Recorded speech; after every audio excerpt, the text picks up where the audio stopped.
Good morning, good morning.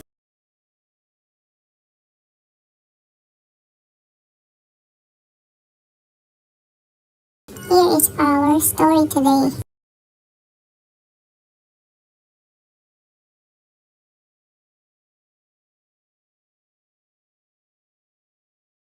The last message from Jason.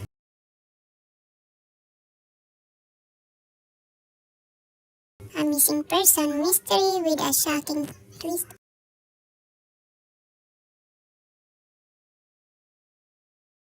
3 years ago, a 28-year-old man named Jason vanished without a trace.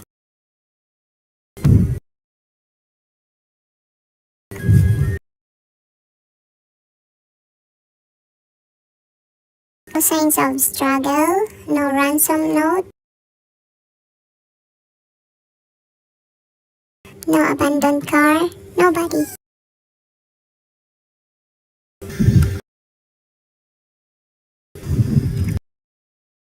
There. One moment he was there. The next, he was gone.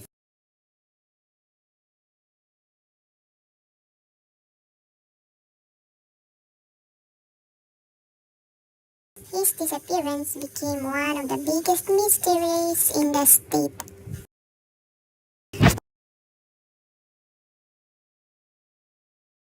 Hundreds of volunteers searched forests, rivers, abandoned buildings, and miles of countryside.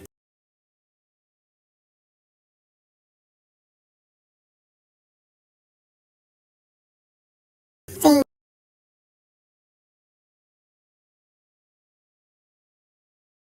nothing,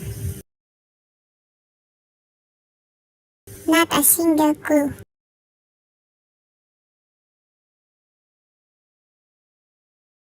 Eventually, people gave up.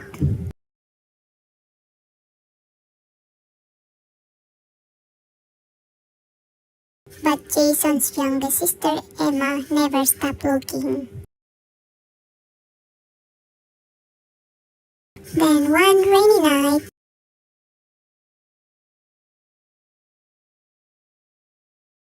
3 years after Jason disappeared, her phone buzzed.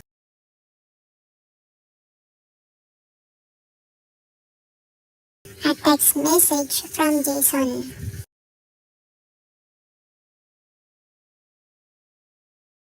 The message was contained only 4 words. I'm still alive, help.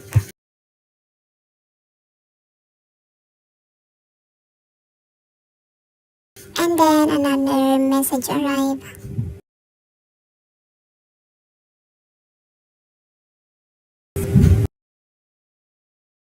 Tell anyone. Don't tell anyone.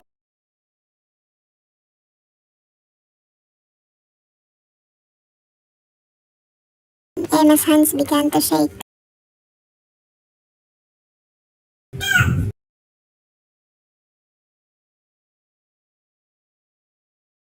Because the number belonged to Jason.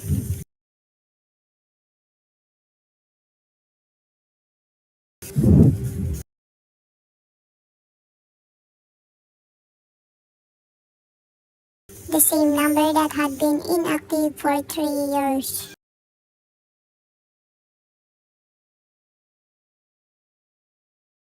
But the next message terrified her even more.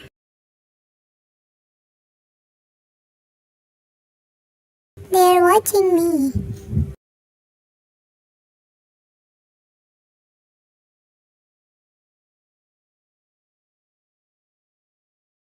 Emma immediately called the number.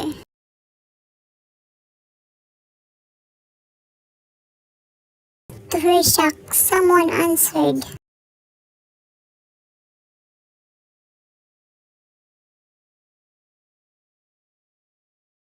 Heavy breathing filled the line. Then a weak voice whispered, "Emma." It was Jason.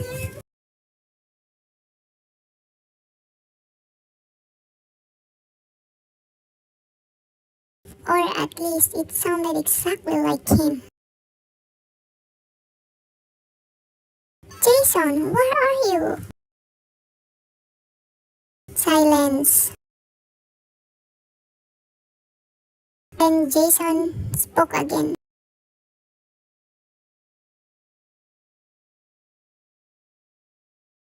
"Don't come looking for me."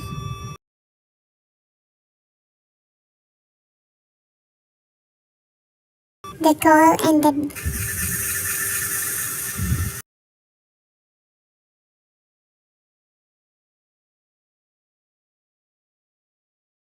The call ended. The police traced the signal.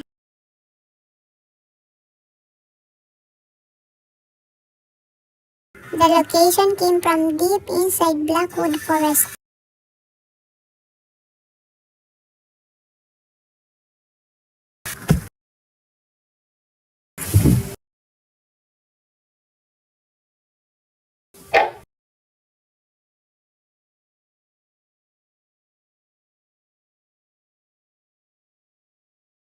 The location came from deep inside Blackwood Forest.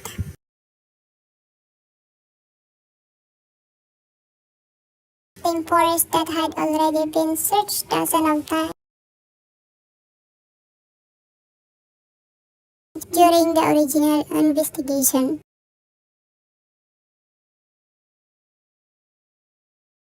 The authorities assumed it was a hoax. Emma didn't.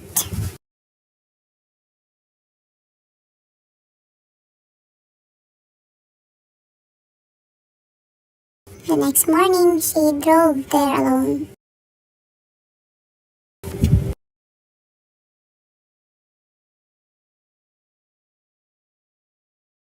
She had no idea that someone was already watching her.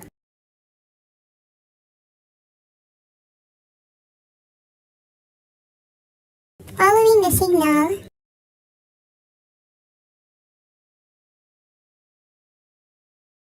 Emma discovered an old cabin hidden deep among the trees.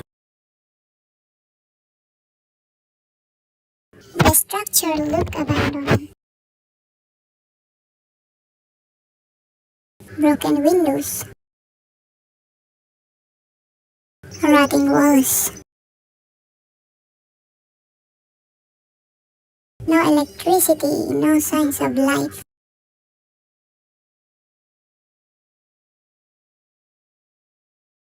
Yet, fresh footprints surrounded the property.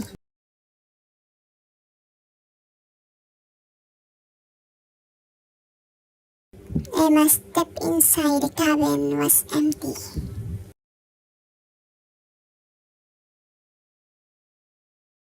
Almost in the corner sat a dusty table. On top was a cell phone. Jason's cell phone.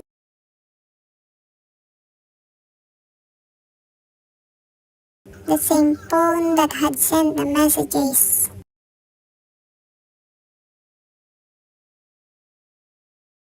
Suddenly, she heard footsteps upstairs. Slow, heavy.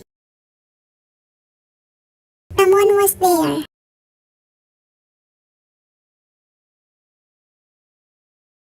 Emma climbed the staircase.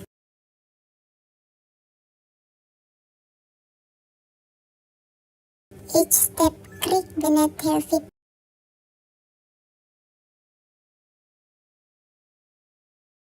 At the end of the hallway stood a closed door. She pushed it open. The room was empty.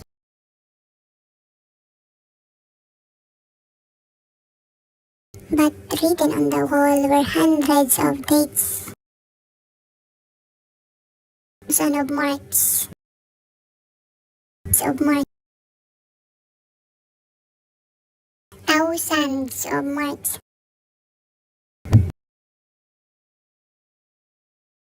Someone had been counting days.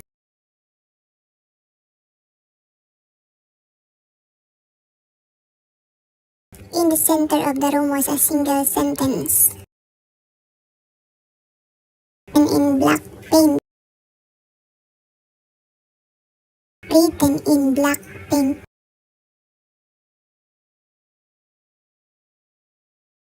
He won't let me live.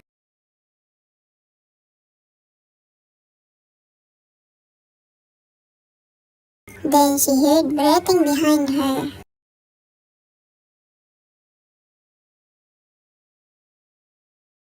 She turned.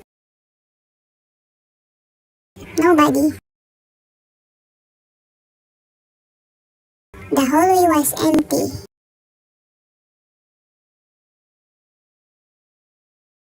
Yet the breathing continued. Closer. Closer, closer.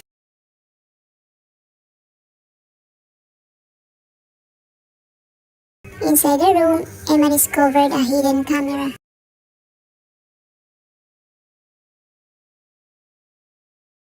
The memory card contained hundreds of recordings. The first videos showed Jason, alive, terrified, for help, begging for help.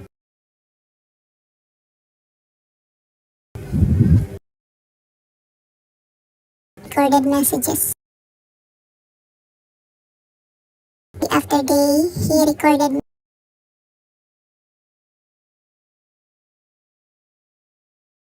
Day after day, he recorded messages. The dates stretch over 3 years. Then the recordings change. Jason stopped begging, crying.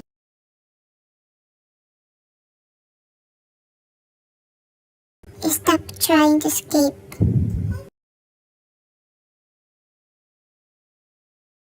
Instead, he kept staring into the camera, smiling, smiling,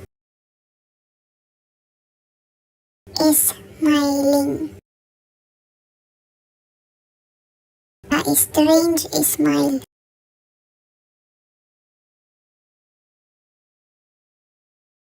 An unnatural smile.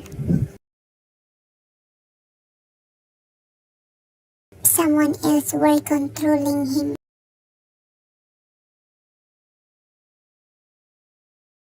Then one final recording appeared. The date was yesterday. Jason leaned toward the camera and whispered,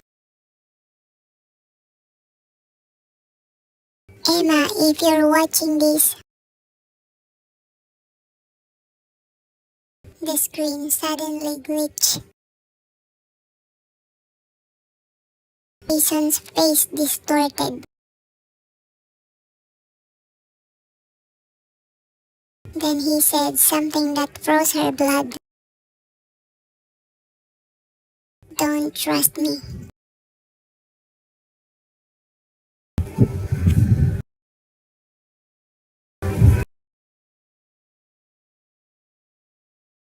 Police returned to the cabin. They searched every inch. Still no Jason.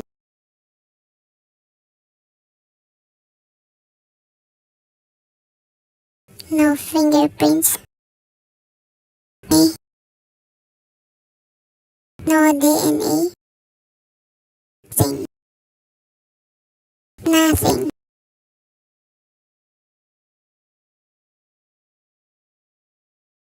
The only evidence was the phone and the videos.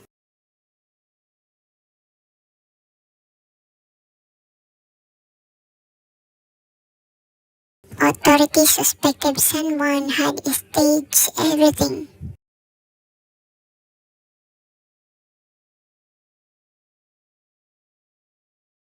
Then another clue appeared.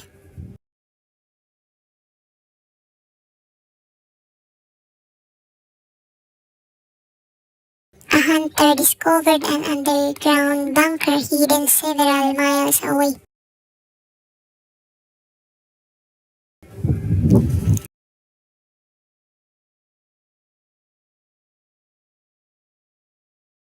Space water tanks, medical equipment, and surveillance monitors.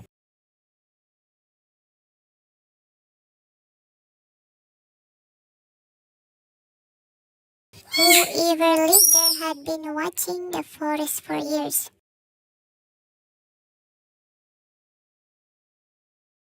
But they were gone.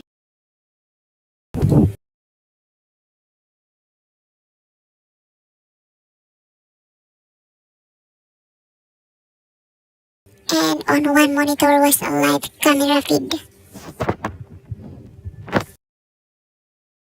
Emma's house. Showing Emma's house.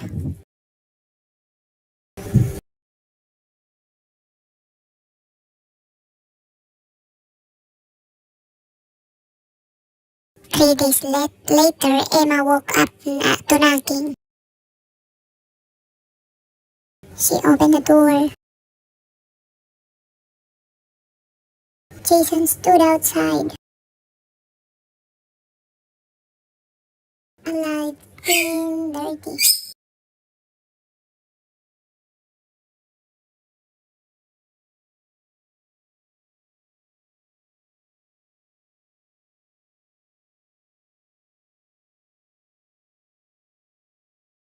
But alive after 3 years. Town erupted with excitement. News stations arrived. Celebrated. Police celebrated. Everyone wants an answer. But Jason refused to explain what happened.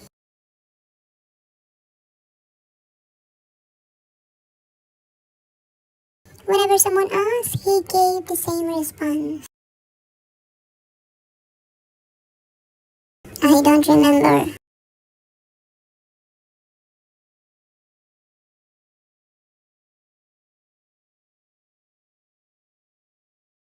People believe trauma had erased his memories.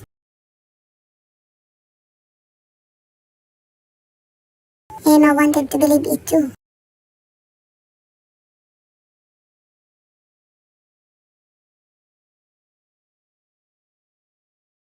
Until she noticed something strange.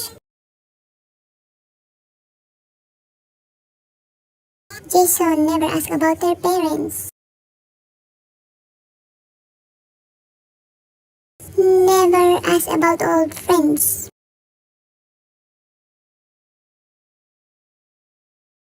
Never mentioned childhood memories.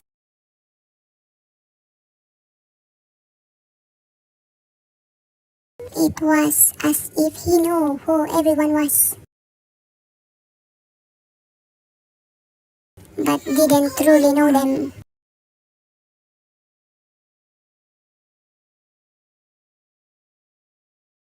Emma secretly reviewed old family videos. She compared them with Jason. Many differences emerged. Jason was left-handed. This man used his right hand. Jason hated coffee. Man drank several cups a day.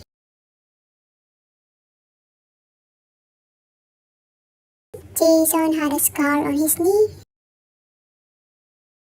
The scar was gone. The police dismissed her concerns. People said grief had affected her judgment.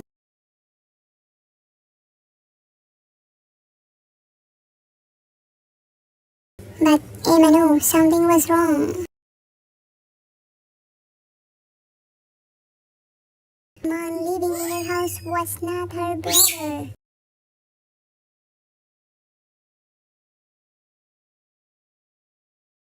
One night, Emma followed Jason. He drove to the abandoned cabin, then disappeared into the woods.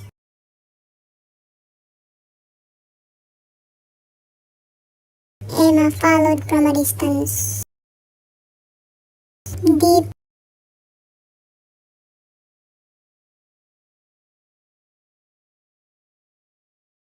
Deep underground, she discovered a hidden steel door.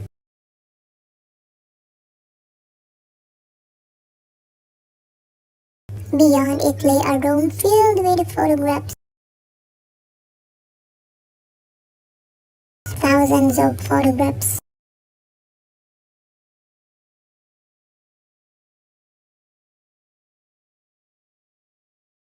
Every missing person reported over the last 20 years.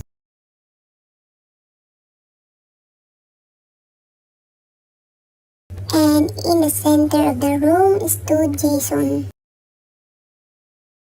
waiting, as if he knew she was coming. Jason smiled, then handed her a photograph.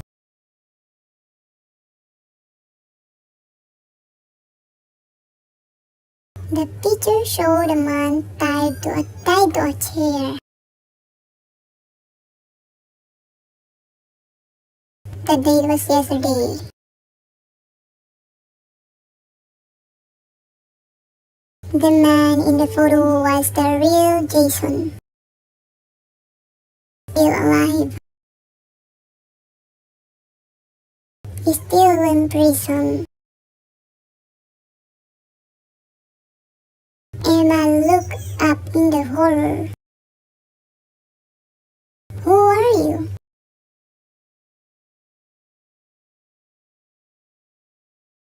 The man smiled,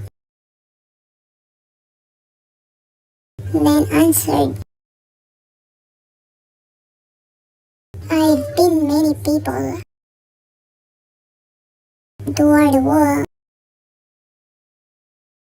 He pointed toward the wall. Every missing person photo had a red mark,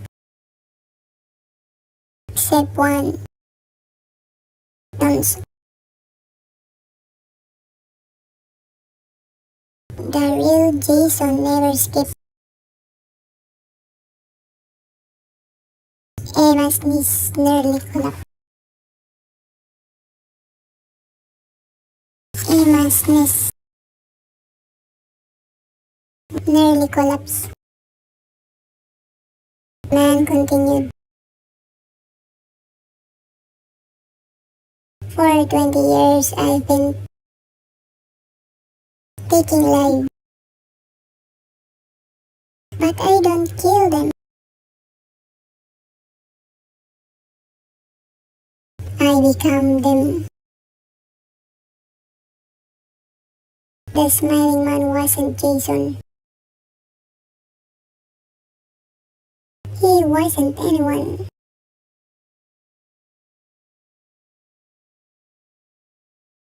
He was a master manipulator who kidnapped victims, learned everything about them, then replaced them. And nobody ever noticed. He revealed the final truth.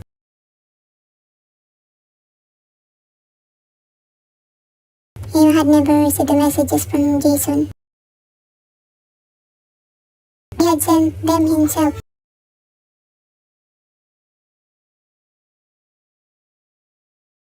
He wanted her to find him.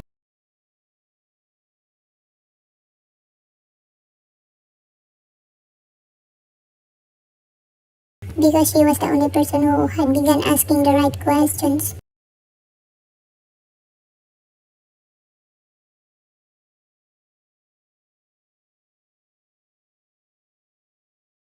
As police sirens approached in the distance, the man laughed. Then stepped backward into darkness. A hidden explosion rocked the bunker. The walls collapsed. Evidence disappeared. And so did he.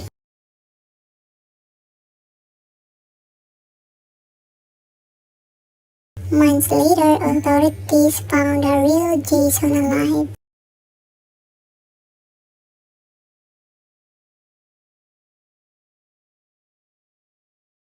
Hidden in a remote underground prison.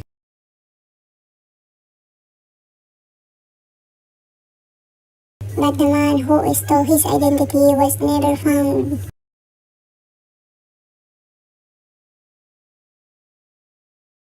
Years later, another missing person case appeared.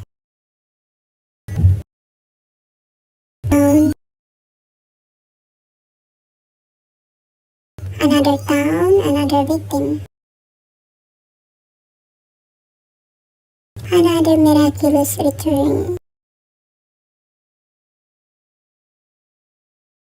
And when investigators compared photographs,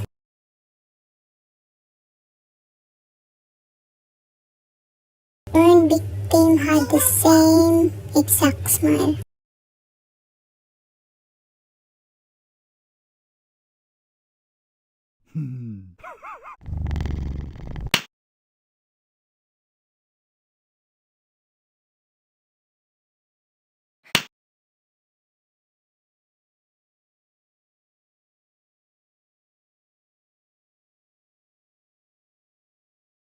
That's the end of the part 1 of the missing person story.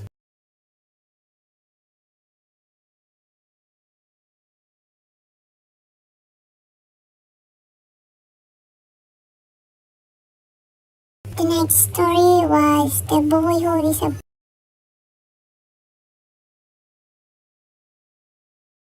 who disappeared from room 307.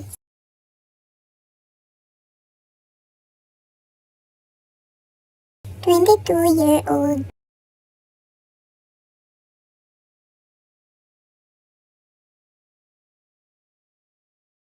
Jason Harper checked into the old Riverside Hotel on a Friday night.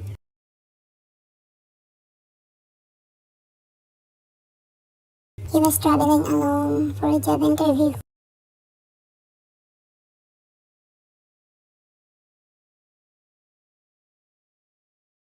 Security cameras showed him entering room 307 at 8:41 p.m.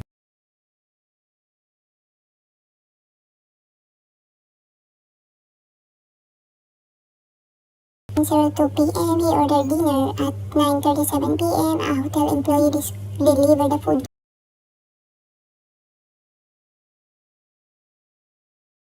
Jason answered the door himself. He appeared completely normal.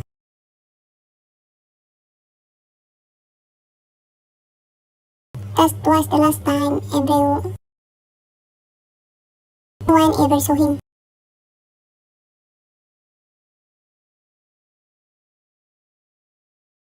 The next morning, housekeeping knocked repeatedly. No answer. Hotel staff unlocked the room. Jason was gone.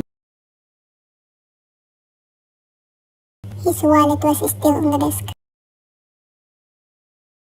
He was charging beside the bed.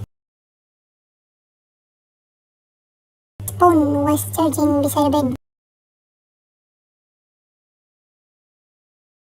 His luggage remained untouched. The window was locked. From inside, there was only one door. No camera ever recorded Jason leaving.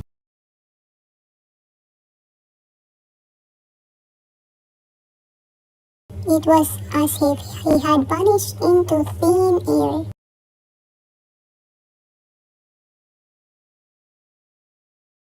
The case quickly became national news.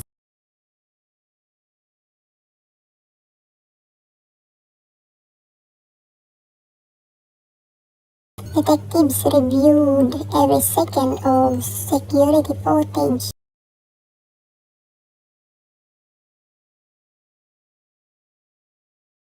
No one entered room 307 after the food delivery. One left. No one left. The Holy camera never lost power. There were no blind spots. Hidden exit. No hidden exits. No tunnels. Explanation. No explanation. No explanation. Weeks became months. Months became years.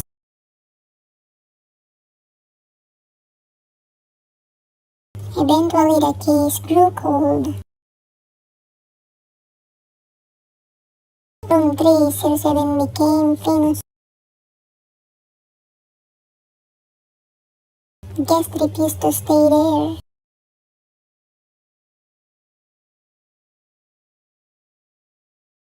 Some claimed they heard footsteps at night.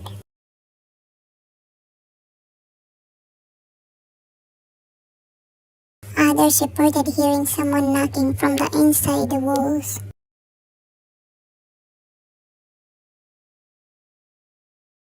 Most dismissed the story as imagination. 5 years later. Still 5 years later.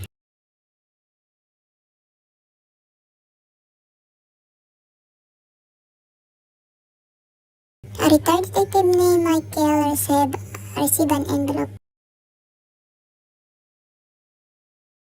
No return address.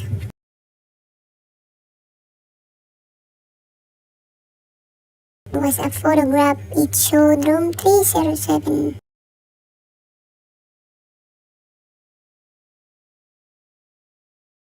Written on the back were 6 words.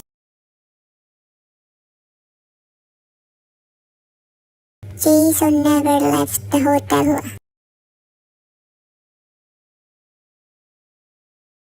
Michael immediately reopened the case.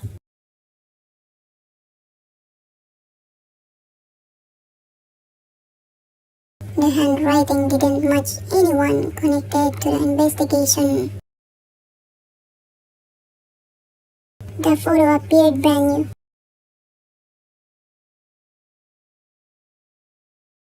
As though it had been taken recently. Then he noticed something strange.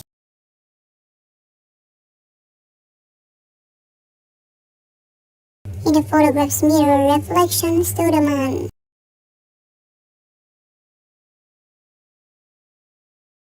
A man who looked exactly like Jason. Michael returned to the hotel. The building was nearly 100 years old.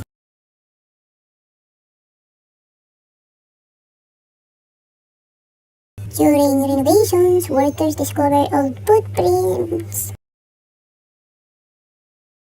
hidden behind a wall. Prints hidden behind a wall. The plans revealed something shocking. There was once a fourth floor.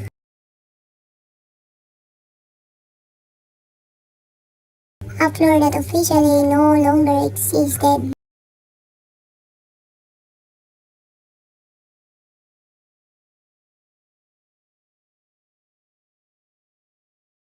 Decades earlier, a fire had damaged part of the hotel.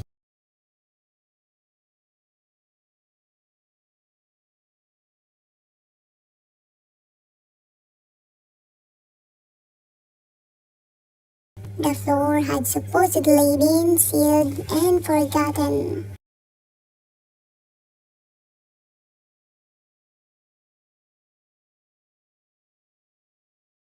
Yet measurements inside the building didn't make sense.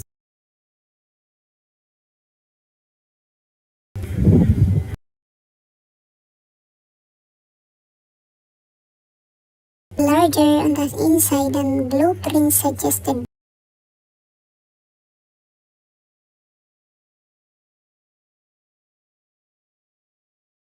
The hotel appeared larger on the inside than the blueprint suggested.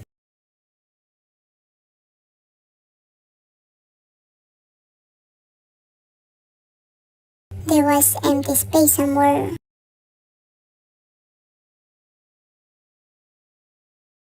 A lot of empty space.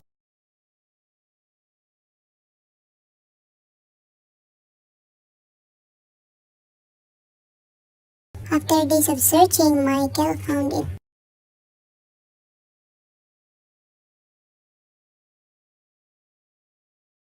Behind a maintenance closet. Concealed metal door. The lock had rusted shut.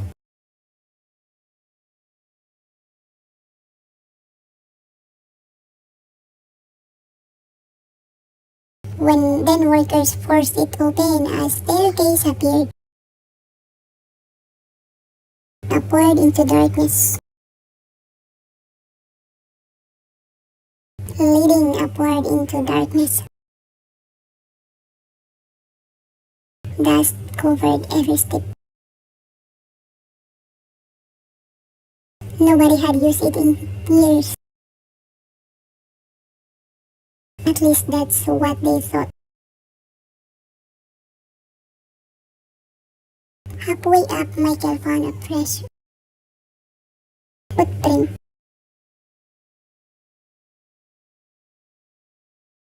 Someone had been there recently.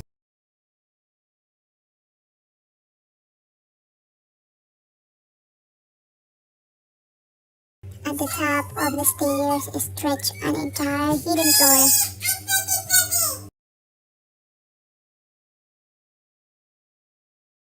Dozens of abandoned rooms lined the corridor.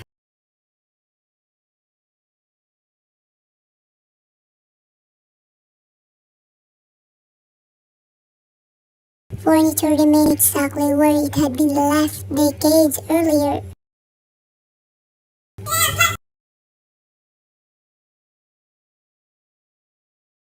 Everything was frozen in time.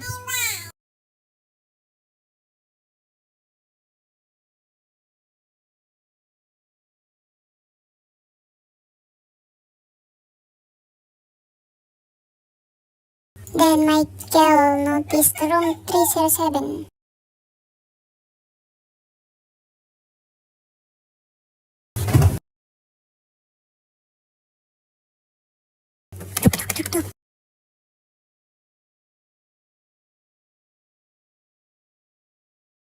Or rather another room 307.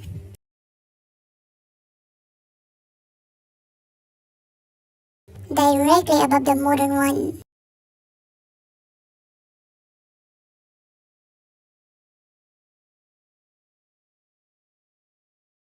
The hidden room's door stood slightly open. Inside, a light was on.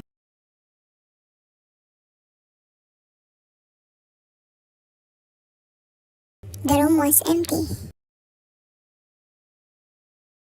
But inside was a notebook. Pages were filled with entries. Its pages were filled with entries written by Jason.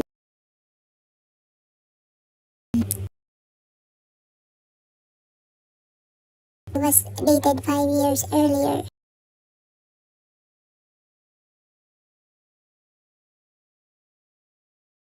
The first entry was dated 5 years earlier.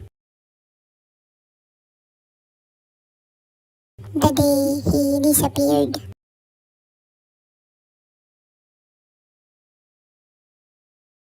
Jason described waking up in the hidden room after hearing strange noises in the walls.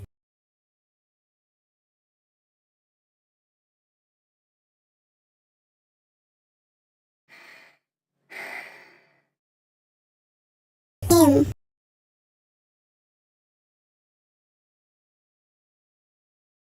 He believed someone had drugged him.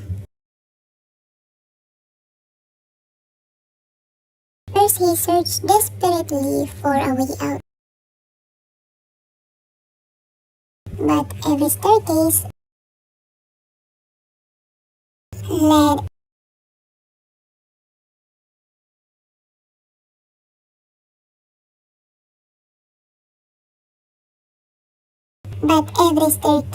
led nowhere.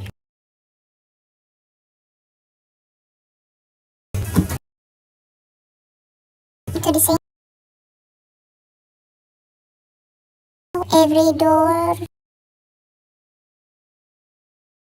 him to the same hallway.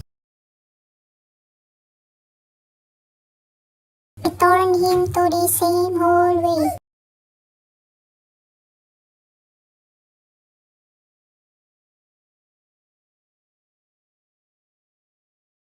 As if the floor itself was trapping him.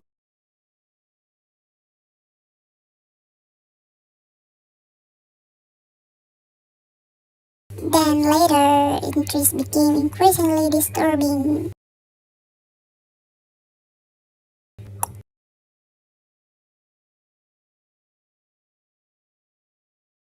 Jason wrote about seeing other people.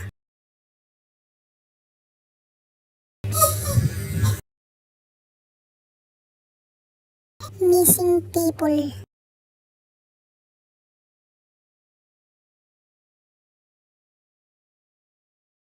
People reported missing decades apart. All trapped there.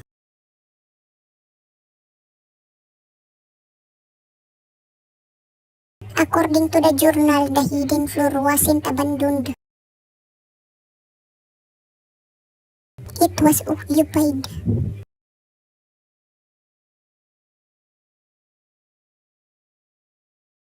By the people who had vanished throughout the hotel's history.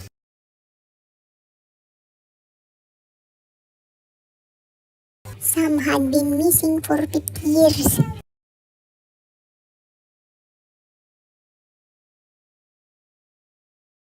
Others only months. None seemed to age normally.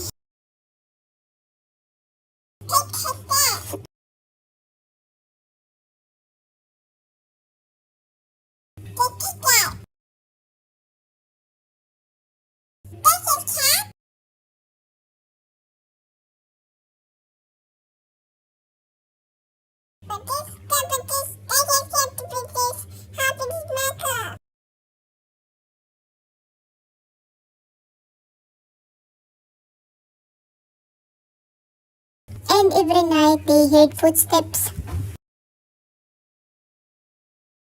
from somewhere above them.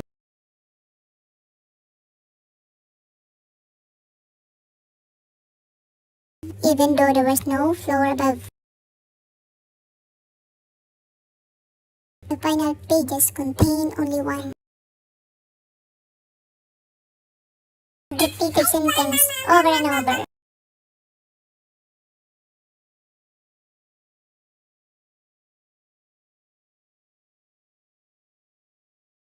Hundreds of times.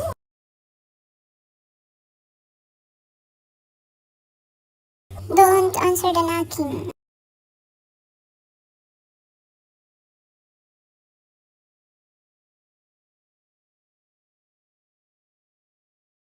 Investigators discovered an old tape recorded beneath the bed.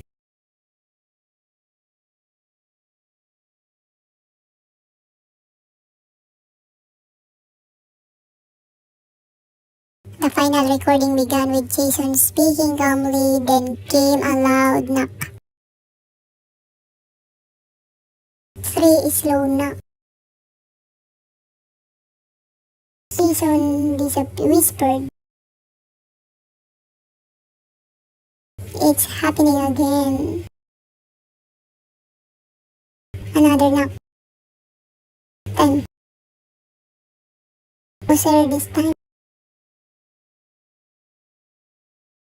Closer this time. Then a voice identical to Jason's, speaking from outside the room. Zone. Zone. A. Zone. Silence. Silenced. Then the recording ended.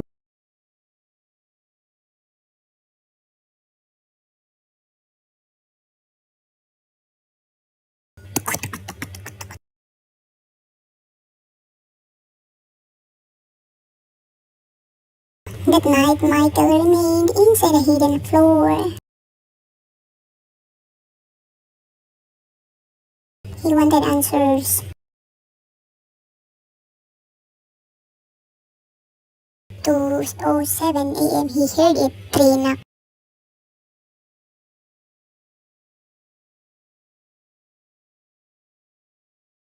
Coming from room 307.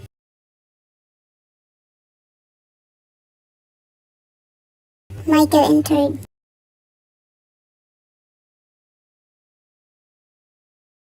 The room was empty. And he noticed the mirror. Someone was standing behind him.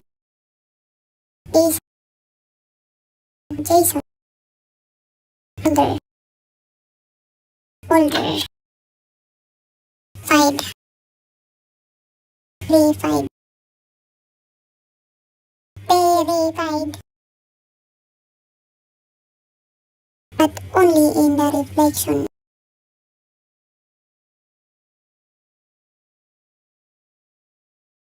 When Michael turned around, nobody was there.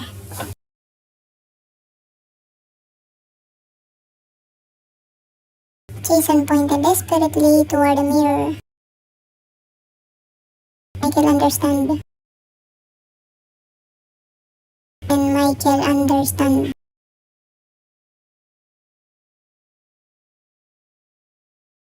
The hidden floor wasn't trapping people. Mirror was. The mirror was. Years ago, Jason had discovered the truth.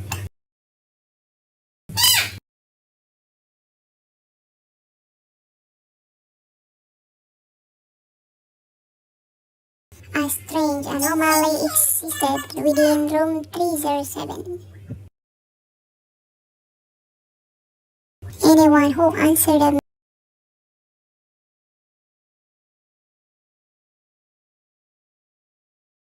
the mysterious knocking could become trapped inside a reflection. A duplicate would take their place.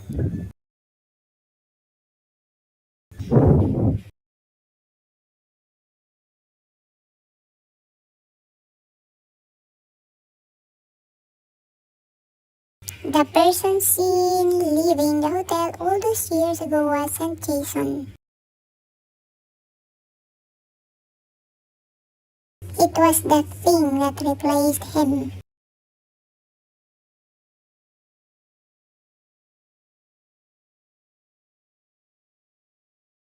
The security cameras never showed Jason leaving because the real Jason never did.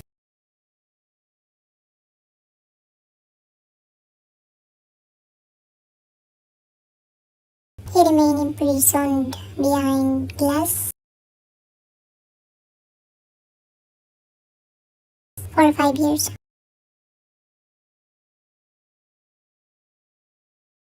And the duplicate had been living his life ever since. Then Michael noticed movement behind him.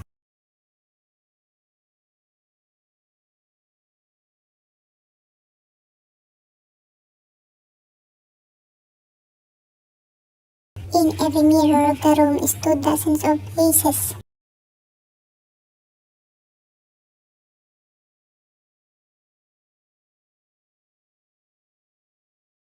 Missing people, watching, waiting.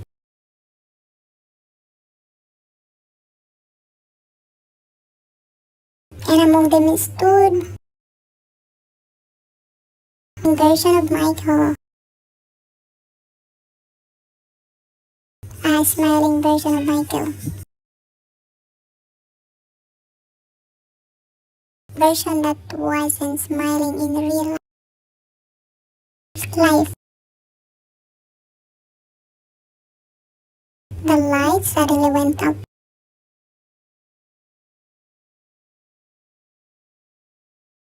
When hotel staff arrived the next morning,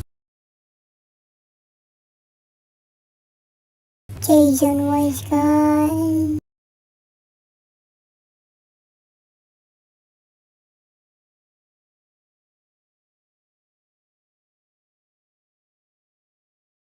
His notebook remained on the floor.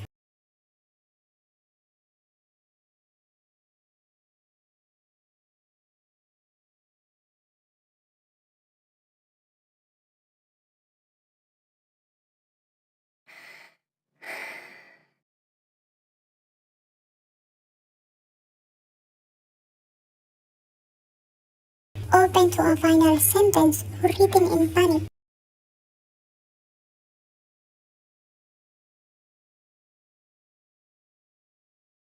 If someone comes back claiming to be me, don't let them in.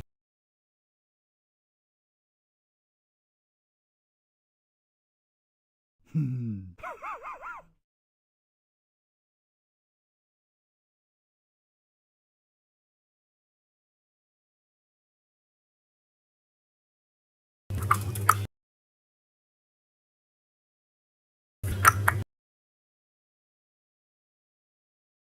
6 months later,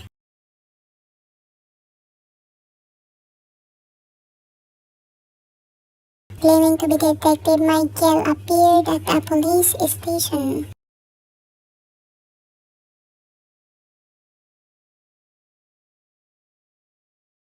He looked exactly like Michael.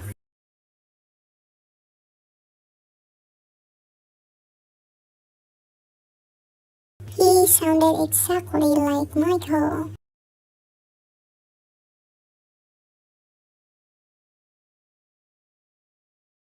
But when officers checked the security footage,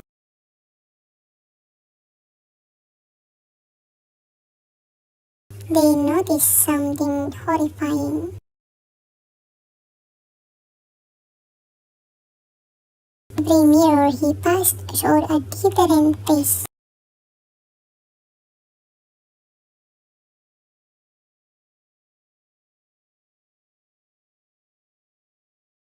And the reflection was smiling.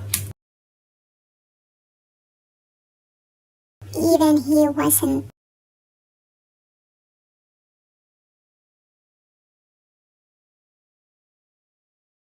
10 years later, 307 was reopened to guests. On the very first night, traveler check-in. At exactly 2:07 a.m.,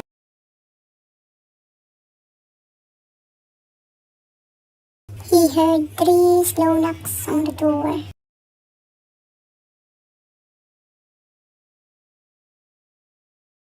Half asleep, he opened it.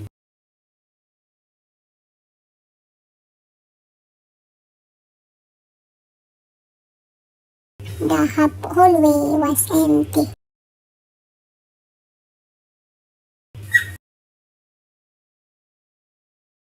But the mirror across the room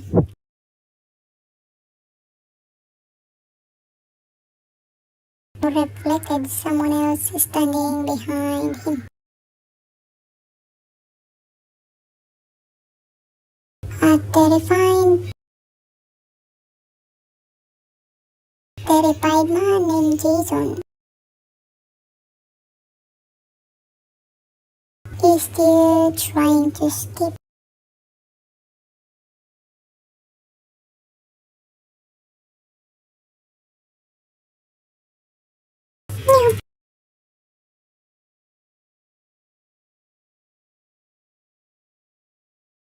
The hotel was eventually demolished.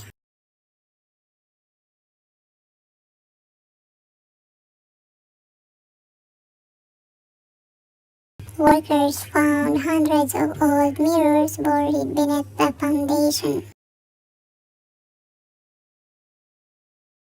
Every mirror was shattered.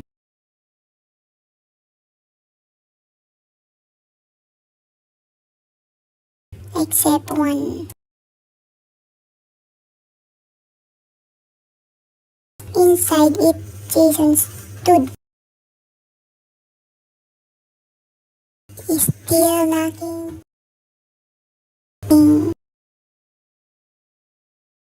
and waiting.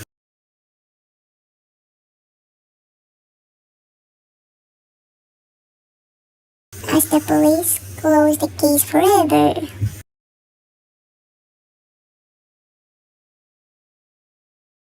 a new guest checked into room 307.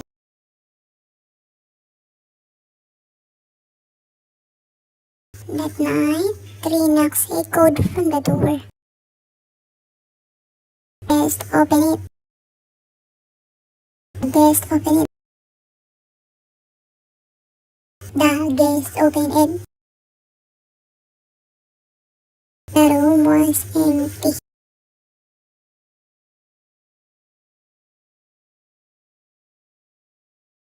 But in the mirror, Jason was gone.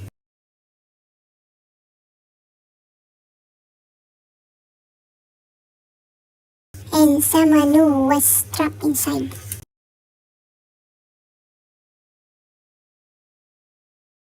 Years later,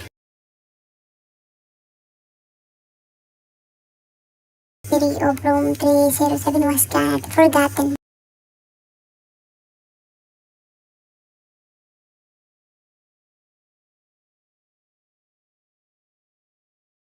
One evening, a little girl walked past an antique mirror in a thrift store.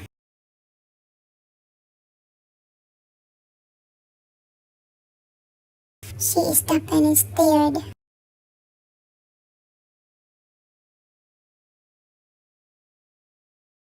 Inside the reflection stood a man waving frantically.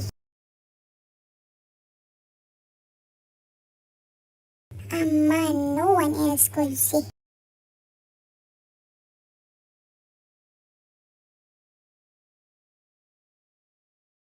The price tag on the mirror read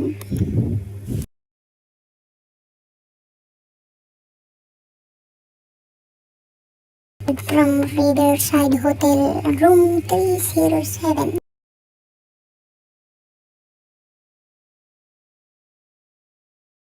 Recovered from Riverside Hotel, room 307.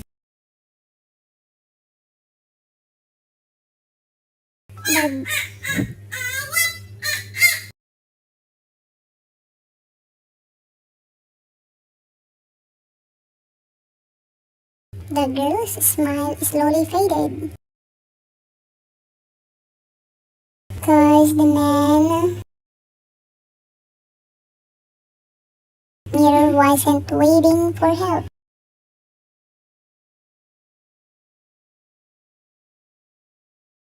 Because the man in the mirror wasn't waiting for help.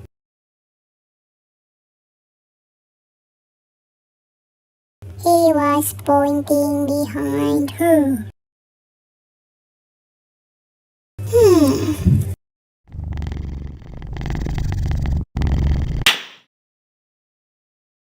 No, no, no. No, no, no.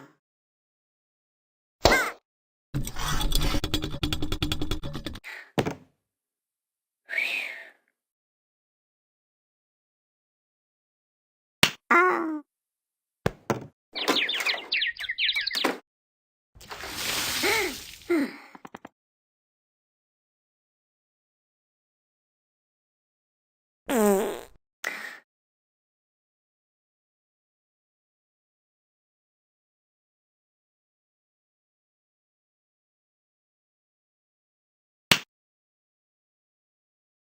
Mm-mm.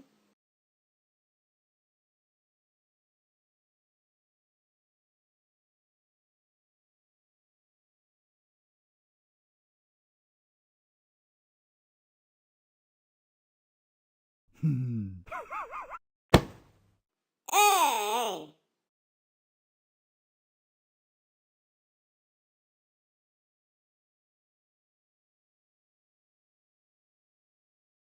Ayatul Muntaha.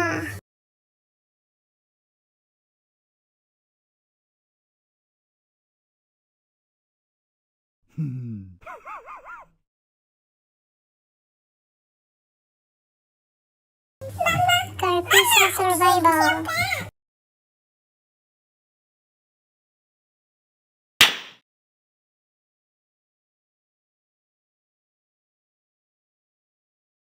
There's a book. It's a book. We can read a book.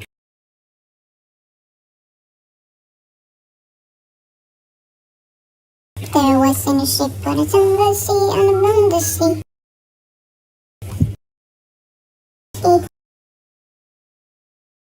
Mango sea.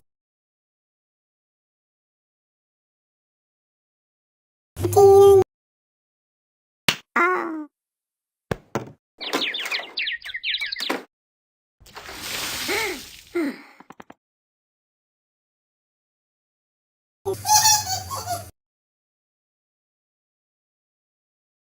Karpisa survival.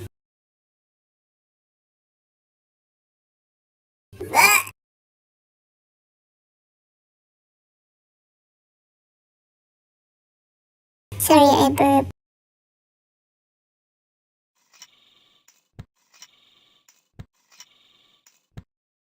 Oh.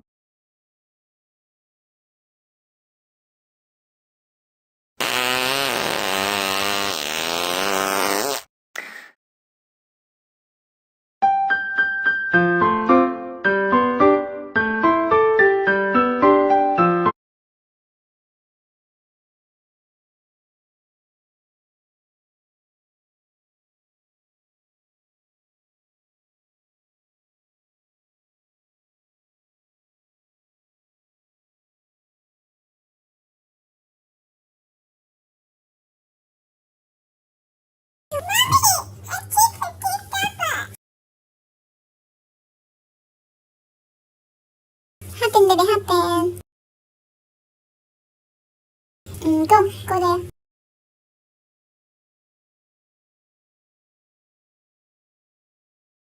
Me, me, me, me, me, me, me, me, me, me, yow, yow, yow, yow.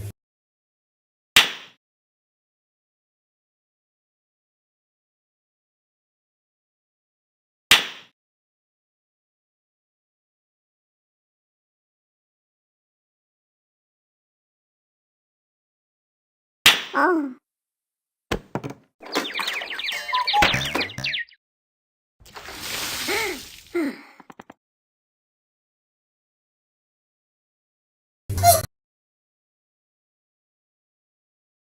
Meow, meow, meow, meow.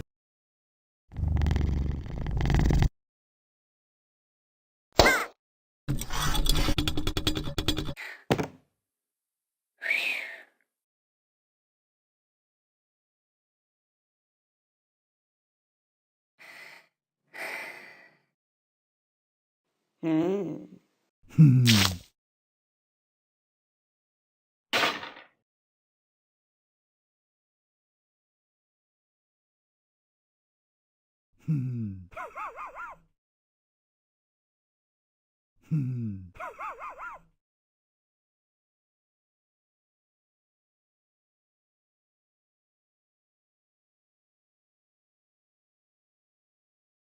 Hum.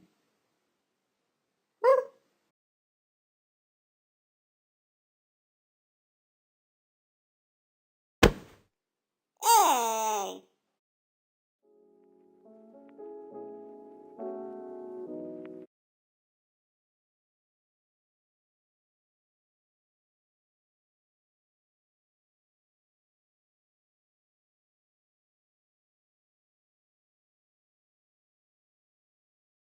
A is for apple. B is for ball. C is for cat. D is for dog.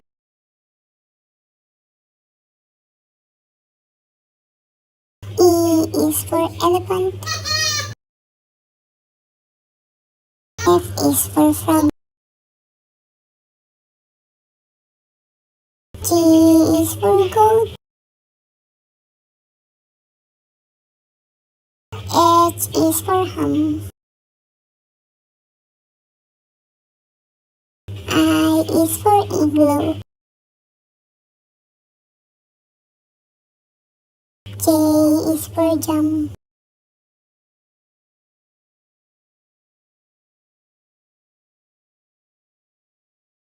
K is for kite.